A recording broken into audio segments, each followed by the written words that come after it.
Retour sur le plateau de Direct Gestion, deuxième partie du débat. Mes invités ce matin, Malik Hadouk, le directeur de la gestion diversifiée chez CPRM, et Joseph Alfonsi, le directeur général de LGA Investissement Associés. On le disait avec les invités précédemment, ralentissement chinois sous contrôle, en tout cas les banques centrales, que ce soit en Chine, aux États-Unis, en Europe, sont à la manœuvre. Et du coup, quelles sont les recommandations ou du moins les scénarios que vous faites pour cette fin d'année? Alors, tradition évidemment chez CPR, vous rebattez les cartes tous les mois, c'est bien ça, Malik Hadouk, chez CPR. 3 scénarios sont aujourd'hui sur la table, on va les voir dans un instant, on va les détailler. Premier scénario, le scénario central, celui du maintien de la dynamique économique soutenue par les banques centrales. C'est le scénario qu'on vit actuellement. Classique, pas de changement. Scénario alternatif, c'est attention, danger. Panique des marchés face aux réactions des banques centrales. Et deuxième scénario, le ralentissement chinois qui s'aggrave, qui entraîne l'Asie et les émergents et efface les bénéfices. Affecte les bénéfices des sociétés des pays développés. Donc le scénario alternatif, le deuxième dont je vais en parler, c'est un ralentissement chinois pour l'instant. Il ne s'aggrave pas, il n'y a pas de hard landing, mais il faut surveiller de près. Et le scénario alternatif 1, c'est celui d'un scepticisme des investisseurs qui s'accroît face aux actions des banques centrales. C'est-à-dire qu'aujourd'hui, vous avez des banques centrales qui sont intervenues par des assouplissements quantitatifs. Et qu'est-ce qu'on a fait depuis 2 ans? On n'a fait que réviser à la baisse les prévisions de croissance et les prévisions d'inflation. On réalise tout à coup que le QE, ça ne marche pas. Que le QE dans l'environnement... les QE d'ailleurs. Les QE, il a marché aux États-Unis, il a redressé l'économie, mais en termes, la menace déflationniste persiste en fait. Elle peut être amenée par la Chine qui continue à ralentir, mais par le fait aussi que les salaires un peu partout ne progressent pas et que l'inflation ne remonte pas, compte tenu du fait aussi de la baisse des prix des matières premières. Donc c'est ce scepticisme face aux actions des banques centrales qui peut amener les investisseurs à se décourager parce que les résultats finalement ne sont pas très probants, en tout cas sur l'économie réelle. Intéressant ces scénarios, un scénario alternatif, panique des marchés face aux réactions des banques centrales. Et oui, si les investisseurs tout à coup se disaient finalement tous ces milliards injectés, est-ce que ça sert vraiment, en tout cas on a évité le pire, mais est-ce que c'est la bonne solution vraiment pour sortir de l'ornière et faire repartir l'inflation? Alors, est-ce que l'impact est aussi important que ce qu'il aurait dû être ou ce qu'on avait prévu? Peut-être pas. Il n'empêche, on ne peut pas dire que aujourd'hui, on ne peut pas dire que l'action des banques centrales n'a pas été efficace, puisque si on regarde les États-Unis, on parlait du cycle d'expansion, moi je suis toujours étonné quand j'entends dire est-ce que la reprise américaine va tenir? Mais la reprise, elle est installée, vigoureuse depuis des années et des années. Simplement, on a des rythmes de croissance qui sont, la croissance potentielle américaine est aujourd'hui moins élevée qu'elle l'a été, mais on va être encore cette année à 2,5%, ce qui pour les États-Unis n'est pas très important, mais au regard d'un Européen, on serait très... Ou d'un Japonais. Par exemple. Bon, ça c'est la première chose. La deuxième chose, quand on regarde ce qui se passe sur le crédit, par exemple, il y a eu l'enquête trimestrielle de la Banque Centrale Européenne qui est sortie il n'y a pas très longtemps. Régulièrement, les chiffres s'améliorent. Alors, ça peut paraître poussif, ça peut paraître médiocre par rapport aux moyens utilisés qui sont très très conséquents, mais on a une dynamique de redressement du crédit, que ce soit au niveau de la demande de crédit des entreprises, ça veut dire qu'il y a bien un frémissement, qu'au niveau des conditions d'octroi, où il y a un assouplissement très clair de la part des banques. Ça veut dire que les banques utilisent et bénéficient de cet assouplissement quantitatif voulu par la BCE. Ouais. Donc il y a quand même un impact, qu'on le veuille ou non. Et après, la transmission de la politique monétaire à l'économie réelle n'est peut-être pas aussi parfaite qu'on le souhaiterait. Et là, on revient à l'aspect change. C'est vrai que finalement, la meilleure transmission de la politique monétaire à l'économie réelle passe par le change. Et plus on aura une dépréciation de la devise européenne, et plus on le voit, ça impactera favorablement les entreprises européennes. Mais je pense quand même que l'action des banques centrales agit de manière diffuse sur l'économie et de manière régulière. Autre scénario alternatif, Malik Hadouk, le ralentissement chinois. Alors là, ça inquiète, ça s'aggrave. Ce n'est pas votre scénario central, mais vous le gardez quand même.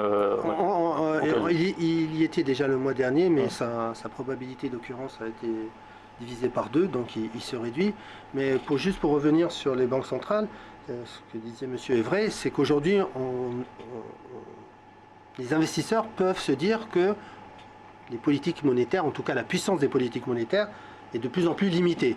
Et c'est ce que redisent les banquiers centraux, c'est-à-dire on a fait notre part du travail, mais au gouvernement et de faire les réformes nécessaires. On prend un exemple. Aujourd'hui, pourquoi les marchés émergents sont dans une situation difficile? Ils ont eu les 7-8 années de croissance exceptionnelle, à la fois économique et boursière, mais ils n'ont pas mis en place les réformes structurelles nécessaires. Et aujourd'hui, quand ça se retourne, eh ben, ils sont pris au piège. Et ils sont obligés de les faire, ils vont les faire dans la douleur. Dans la douleur, exactement. Donc c'est la limite aujourd'hui des politiques monétaires, parce que les banques centrales ont fait leur travail, mais on ne peut pas aller plus loin. Donc les gouvernements doivent, soit par des politiques fiscales, soit des politiques budgétaires, mais essayer de prendre le relais des politiques monétaires qui sont arrivées à... Une question justement sur ces émergents, on voit que les flux ont commencé à s'inverser dès 2013 lors du faux pas de Bernanke qui avait dit voilà on va arrêter on va faire le tapering et ensuite on va remonter les taux. Du coup sur les émergents ça a été voilà, les flux ont été très très négatifs. Est-ce que à contrario la première remontée des taux de la Fed pourrait être le signal d'un retour sur ces émergents de manière beaucoup plus prononcée? Nous on le croit. Parce qu'il y a même des banquiers centraux de pays émergents qui ont dit à la Fed, bon allez, montez vos taux et qu'on en arrête là, parce que cette instabilité, ce manque de visibilité est en train de nous faire beaucoup de mal. Donc oui, si la Fed monte les taux, je pense que l'impact sera moins important qu'il ne l'a été par le passé, parce que ça a été quand même un peu intégré par les marchés. Maintenant, il faut aussi que les économies émergentes, je vous dise, se restructurent, parce que la croissance est en danger. L'écart entre les pays émergents et les pays développés ne fait que de décroître depuis 3 ans maintenant, l'écart de croissance. Les émergents, c'est une zone justement, en parlant un petit peu allocation plus généralement, sur lesquelles vous revenez. Enfin, c'est divers maintenant les émergents, c'est plus l'acronyme BRICS, puisque Brésil, Russie, Inde et Chine, c'est des situations complètement différentes. Donc dans ces émergents, sur lesquels vous allez revenir en priorité? Alors d'abord, vous avez bien raison de souligner que les émergents, c'est plus un bloc homogène comme par le passé lorsqu'on pratiquait les allocations, on avait la poche émergente comme on disait. Aujourd'hui, on voit que le Brésil et la Russie sont en récession de manière marquée, et donc il faut vraiment dissocier et distinguer entre les différents pays. Nous ne sommes pas spécialistes des zones émergentes. Je pense qu'il faut quand même un suivi très près, puis notamment au niveau des flux. C'est très important d'avoir les flux. Lorsqu'on est une petite structure, on a souvent les flux, on les connaît qu'après coup. Donc on est toujours un petit peu réticent par rapport à un degré d'expertise dont nous pensons qui n'est pas suffisant pour aller vraiment dans les détails de tous les pays émergents. Au-delà de ça, par rapport à votre question sur l'allocation, aujourd'hui on disait que nous on privilégiait bien entendu la zone euro pour toutes les raisons qu'on a évoquées. Et au niveau des classes d'actifs, puisque il n'y a pas que les actions, on a aussi tous les marchés de taux qui sont très compliqués en ce moment à gérer, puisqu'on voit bien que sur la période récente, on a eu, suite aux déclarations des banques centrales, les taux européens, et notamment les taux courts, qui sont allés une nouvelle fois voir un peu plus bas, alors que sur le même temps, on a les taux américains, notamment le 2 ans, qui se sont redressés dans la perspective d'une action de la Fed au mois de décembre. Donc tout ça est effectivement pas très simple à gérer. Nous, je prends simplement ce qui se passe dans notre fonds asset picking, puisqu'on a eu une rotation il y a quelques temps au mois de septembre, et les gérants ont coupé un peu la poire en deux, puisqu'ils se sont positionnés sur des obligations convertibles. C'est une manière de dire, effectivement, on continue à jouer les marchés d'actions, mais avec des craintes effectivement par rapport à des déceptions possibles, par rapport à des chiffres qui seraient décevants sur la croissance. On peut avoir des retours violents sur les marchés d'actions, et l'obligation convertible, par sa caractéristique, par sa convexité, son côté asymétrique, peut nous permettre de naviguer un peu mieux dans des marchés comme ça. Donc pour répondre à vos questions de l'allocation, on est sur asset picking 13 actions européennes et également convertibles et convertibles européennes, pour à la fois bénéficier de la dynamique attendue sur les marchés d'actions, tout en pouvant se préserver un petit peu mieux en cas de choc et de déception et de repli des marchés. C'est vrai que sur la poche taux, c'est compliqué, Malik Haddouk, en ce moment, enfin du côté de l'obligataire européen, en tout cas, il n'y a plus tellement à aller chercher. Les taux sont déjà au tapis. Qu'est-ce que vous anticipez? Est-ce que du coup vous allez voir d'autres classes d'actifs, par exemple le haut rendement dont on parle beaucoup en ce moment? Oui, alors sur les taux, il faut faire la distinction aussi, là aussi, entre la zone euro et la zone Amérique.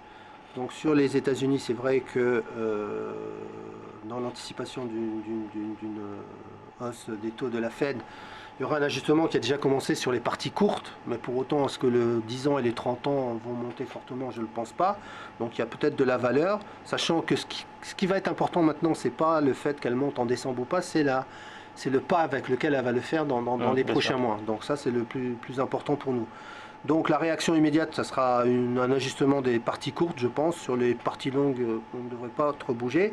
Sur la zone euro, il y a toujours la BCE. Donc même si c'est vrai qu'on a retrouvé les niveaux bas, on est plutôt plus positionné sur les maturités longues, au-delà de 10 ans que sur les maturités courtes. Sur les autres classes d'actifs, même si on considère que la classe d'actifs action est la plus attractive aujourd'hui comparée aux autres classes d'actifs, il y a peut-être aussi, oui, la classe high yield peut-être américain, qui peut être intéressant, et même européen. Et c'est vrai, je suis d'accord avec le fait de mixer ça avec... on a remis des convertibles aussi dans les fonds. Des obligations convertibles en actions, produits hybrides qui mêlent effectivement la sécurité de l'obligation avec la possibilité, si les marchés vont bien, de convertir en actions. Sur les secteurs, on voit également qu'il y a une grande rotation sectorielle. Difficile à suivre d'ailleurs, parce que ce qui a été porté au nu est détruit le lendemain et remonte en flèche. Je pense aux cycliques, en ce moment c'est les télécoms, même peut-être retour sur les banques qui ont annoncé très récemment des bons résultats. Est-ce que vous avez des top secteurs? Oui, les banques, ça a été un des secteurs qu'on appréciait, mais qu'on s'est fait bien prendre là-dessus sur justement les interventions des banques centrales. Pour les banques européennes, ça va être difficile si la BCE baisse à nouveau le taux de dépôt, parce que très clairement ça va pénaliser les banques, comme ça va pénaliser les assureurs, donc c'est très difficile aujourd'hui à revenir sur le secteur bancaire. Nous, on avait dit il y a un mois et demi qu'on considérait que sur les matières premières et le pétrole, il y avait quelque chose à faire, et qu'on voyait une stabilisation des cours des prix des matières premières et du pétrole. On pense que le pétrole là va stabiliser autour de 50-60 $. Parce que maintenant, c'est vrai qu'il y avait un excès de l'offre par rapport à la demande. Aujourd'hui, ça semble plutôt aller vers l'équilibre. Donc on serait plutôt un call pétrole ou pétrolière plutôt que bancaire en ce moment. Oui, plutôt pétrolière que bancaire en ce moment. Joseph, sur les secteurs, grande volatilité. Et les valeurs de consommation, excusez-moi. Donc consommation domestique. Bon, ça tout le monde est assez unanime. Est-ce qu'il y a des secteurs justement que vous regardez en particulier pour cette fin d'année? La première chose qu'il faut dire, c'est qu'on souriait à l'évocation des secteurs, c'est que c'est du sport. C'est vraiment du sport, surtout ces derniers jours, là, ces dernières semaines, il y a des rotations extrêmement violentes, brutales. Et c'est compliqué pour les gérants de se positionner au bon moment. On a une problématique de market timing. Après, si on exclut un petit peu ces variations de marché épidermiques, on a des secteurs qui sont toujours là. On a le luxe qui a bien progressé. On a l'automobile. Alors il y a eu le scandale Volkswagen qui effectivement a jeté un froid, mais malgré tout, on voit aux États-Unis notamment, ce sont des secteurs qui sont en plein boom. Le secteur de la consommation, bien entendu, puisque la demande domestique dans tous les pays, c'est-à-dire en Europe et aux États-Unis, je reviens par exemple sur la robustesse de la demande domestique, ce qui va faire peut-être qu'on va franchir le cap du ralentissement chinois, parce qu'on a une demande domestique, notamment en Allemagne, c'est quelque chose de nouveau. Les ventes de détail ont explosé en Allemagne, donc tout ce qui est effectivement consommation intérieure, forcément ne peut pas être écarté des portefeuilles. Consommation domestique, pétrole, attention aux banques, voilà ce que recommandent, en tout cas pensent nos gérants. Ça dépend des zones géographiques, je dis en Europe. En Europe, et zone euro quand même privilégiée par rapport aux autres zones. Merci Malik Hadouk, le directeur de gestion diversifiée de CPRM. Merci Joseph Alfonsi, de directeur général de LGA Investissement Associés. Cette édition de Direct Gestion est terminée. On se retrouve dès demain à 9h01 pour un débat spécial mobilité collaborative. À demain, bonne journée.